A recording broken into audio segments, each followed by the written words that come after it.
السلام عليكم، كل سنه وانتم طيبين. يا رب تكونوا بخير كلكم. عيد سعيد عليكم وعلى الامه الاسلاميه كلها، واللي ما قدرش يحج السنه دي ان شاء الله يحج السنه الجايه ان احيانا الله يعني وكان في عمر. حطيت طبعا سؤال امبارح على الكوميونتي تاب بالليل، قلت لو عندكم اسئله بخصوص العيد او ازاي نبدا نظبط وزننا في العيد او اي حاجه ليها علاقه بالعيد، ابداوا حطوا الكومنتات بتاعتكم. كان في اسئله كتيره جدا من بره الموضوع، طبعا الكومنتات كتير فاكيد مش هعرف ارد على كل الاسئله، وبالتالي كان السؤال مخصص اكتر للحاجات بتاعه العيد، فاحنا هناخد الاسئله بتاعه العيد. فضل وقت هنقول اسئله تانية عاديه، ما فضلش يبقى خلاص ان شاء الله تتعوض في كيو ان اي تاني، تتعوض في لايف فيديو.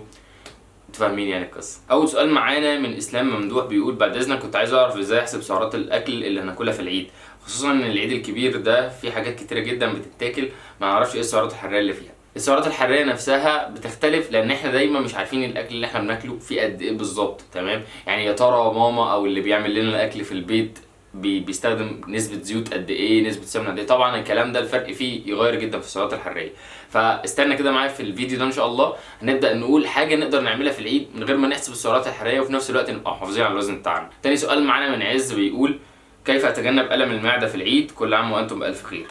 بص يا عز، احنا كان في فيديو عملناه عن العيد الصغير اللي فات والم المعده اللي بيجي في العيد، هو نفس الفكره، يعني كانت اختلاف هناك حلويات هنا لحم واكل كتير، بس هي نفس الفكره. هسيب لكم الفيديو في الاي اللي بتطلع فوق هنا، شوف الفيديو هتعرف ازاي تتجنب الم المعده في العيد ان شاء الله. تالت سؤال معانا من صاحبه السمو، بتقول هو التمارين بتعمل عضلات للبنات؟ لان ما بدي عضلات ابدا وما بحبها، بخاف اعمل التمارين وتطلع لي عضلات. يعني عايز اقول لكم ان في مفاجاه، ان في فيديو بخصوص الموضوع ده بكره ان شاء الله، بكره اللي هو الوقفه باذن الله، يعني هيبقى الساعه 8 باذن الله. الفيديو ده يعني انا مش عايز احرقه، بس هو هيجاوب على السؤال ده بكل ما تحمله الكلمه من استفاضه جدا، ومش هيبقى في الفيديو ده لوحدي، هيبقى معايا ضيف، فاستنى الفيديو بتاع بكره. رابع سؤال معانا من محمد الشامي بيقول اولا كل سنه وانت طيب. وانت طيب يا محمد. ثانيا انا بعمل دايت بالنصائح بتاعتك، بس العيد الجاي اعمل ايه في الوجبات؟ زي الفته اكل منها ولا بلاش؟ وقد ايه لحمه؟ وانا وزني 91 كيلو، بلعب في الجيم وبلعب كوره في نادي سموحه برضه. ده هياخدنا بقى للنقطه اللي كنا عايزين نتكلم فيها في اساسي في الفيديو ده، هنعمل ايه في العيد بالظبط عشان نبدا نخس في الوزن، او مش نخس في الوزن عشان نبقى واقعيين، عشان نبدا نحافظ على وزننا، ده قطع في الايمان.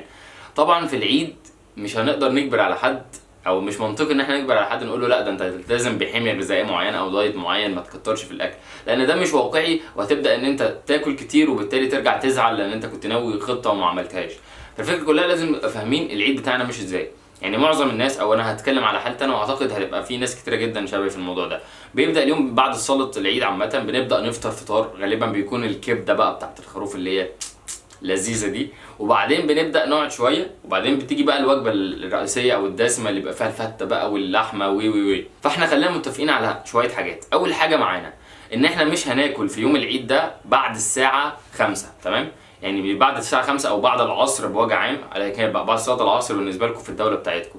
ليه؟ لان احنا بعد كده هيبدا مجهودنا يخف خالص، احنا عمالين ناكل ناكل ناكل واتلكمنا كده، ففضلنا قاعدين فتره مريحين جدا ومفيش اي مجهود. يبقى اول حاجه ما تاكلش لحد بعد الساعه 5. تاني حاجه حاول يعني في الفطار تاكل اكل كويس ومتوازن، يعني ما تاكلش ما تاكلش لحمه بس، تمام؟ حاول تاكل نوع من السلطه، طب مش عاملين سلطه كل لك خيار كل لك طماطم كل الكلام ده هيشبعك شويه، تمام؟ هيملى بطنك شويه. بعد كده ننتقل لوجبه الغداء بقى اللي هي بيبقى فيها العك كله، اللي هو الفته بقى واللحمه والكلام ده. بصوا اللي هنحاول نقدر عليه ان احنا مش هنخلص الحاجه، لما تيجي تحط قدامك الطبق او في العزومه انا عارف، حاول قول اللي هيحط لك الاكل ما تحطليش كميات كبيره، يعني الزم نفسك مثلا بطبق فته، بس طبق فته صغير.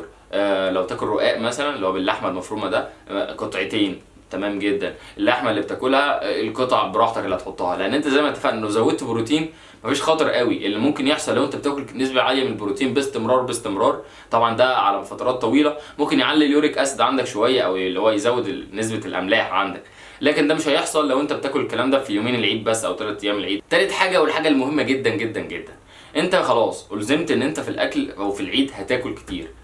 اللي قدامنا او الناحيه الثانيه في المعادله ان انت تعمل مجهود اكتر عشان تبدا تحرق السعرات الحراريه اللي انت اكلتها كتير ديت. يعني انت خلي يوم العيد بتاعك، احنا عايزين يوم ننبسط فيه ونبقى مبسوطين فيه والدنيا حلوه، فانت خلي بعد وجبه الفطار هتروح تتمشى لك ساعه مثلا، لو خارج مع اصحابك او رايحين لحد قرايبكم، روحوا ماشي، حتى لو المكان بعيد شويه لا نروح ماشي، تمام؟ نبدا نتمشى شويه، نبدا نزود معدل الحرق معانا شويه في بدايه اليوم، وبعد وجبه الغداء بساعه او ساعتين، تمام؟ مش قبل كده، بساعه او ساعتين نبدا. لو انت بتروح الجيم او بتتمرن روح، طب الجيم قافل في العيد او مش هتتمرن في العيد، اتمشى تاني لمده ساعه. تاني حاجه الساعه التانيه ديت اللي بعملها اخر حاجه في اليوم في الاكل. يعني انا خلاص اتغديت او كلت، بعد كده بساعه او ساعتين مشيت ساعه وبعدين نهيت على كده بالنسبه للاكل. طب انا جوعت بعد كده وحصل ان انا جوعت، كل سلطه، الياف، خيار، طماطم، الفاكهه على قد ما تقدر مش كتير يعني. وابعد اهم حاجه عن التين وعن البلح وعن المانجا، ابعد عن التلاته دول. لو عايز تاكل تفاح مثلا ممكن تفاحيه، حاجه يعني ايه تظبط بيها الجوع لو انت جعان. لو انت عملت الخطوات اللي احنا اتفقنا عليها دي كلها ان شاء الله العيد بتاعك هيبقى عيد كويس جدا، تبقى مبسوط جدا فيه، تحس ان انت مش وخمان او تخنت فيه. وان شاء الله بعد ما يخلص العيد هتلاقي نفسك مش زايد في الوزن، هتبقى محافظ على وزنك او ممكن تبقى زياده حاجه بسيطه جدا، ودي في حد ذاتها انجاز. يعني انت لو سبت نفسك في العيد انت عارف اللي هيحصل. السؤال اللي بعد كده معانا بتقول كيف ناكل في العيد عشان ما نزيدش في الوزن. اسم ساره من المغرب، واشكرك على المعلومات والنصايح.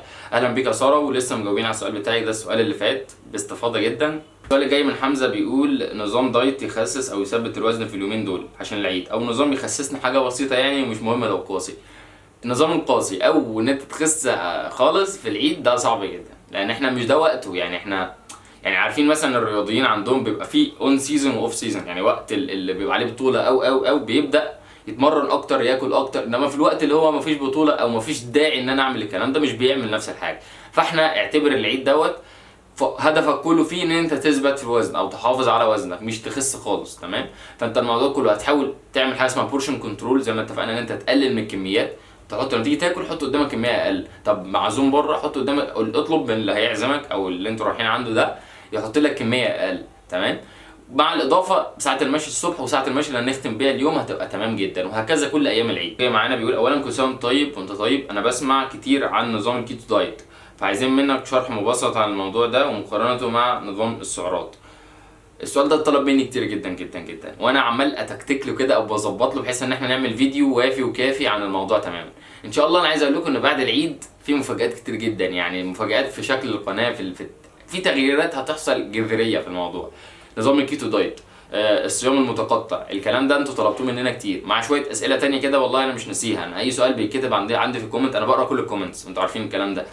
الاسئله دي كلها لما بلاقي سؤال عليه طلب كتير او الناس طالبه حاجه زي كده ببدا اسيفه عندنا، ولما بيكون في فرصه نعمل عنه فيديو اكيد هعمل عنه فيديو. يعني الكلام ده ان شاء الله جاي، فاستنوه. السؤال الجاي من مازن محمد بيقول هو في فرق بين البيبسي العادي والدايت، ولو بوظت في يوم هيفرق في الوزن ولا لا؟ ده ياخدنا لنقطه تانية بالاضافه للنصائح اللي قلناها في العيد. ابعدوا يا جماعه عن الحاجات المصنعه، يعني ده عيد لحمه بقى والناس بتدب اكل فيه في اللحمه والاكل الطبيعي، خلينا على الاقل ايه في اكل طبيعي لحد كبير، ونبعد عن البيبسي. انا عارف العيد برضو بقى ايه بقى معانا عاديات واللي معانا فلوس والفلوس كتيره في ايدينا كده، فيلا بقى نروح نجيب شيبسي وبيبسي وكل اللي في السوبر ماركت وشوكولاتات ويلا بقى اديها. فمعلش نبعد عن الكلام ده، لان الكلام ده هو اللي ممكن يبوظ لنا الدنيا. الاكل الطبيعي مهما كان الجسم بيعرف يتعامل معاه، انما اي حاجه سكريات مره واحده كده تبقى موجوده الجسم بيتربى، بيقول لك هعمل ايه لو انت مش بتعمل مجهود حاليا عشان تحرق السكريات ديت، على طول بيخزنها في صوره دهون. واحنا قلنا الكلام ده ليه بقى، طرق عمل الانسولين وازاي بيشتغل والكلام ده كله.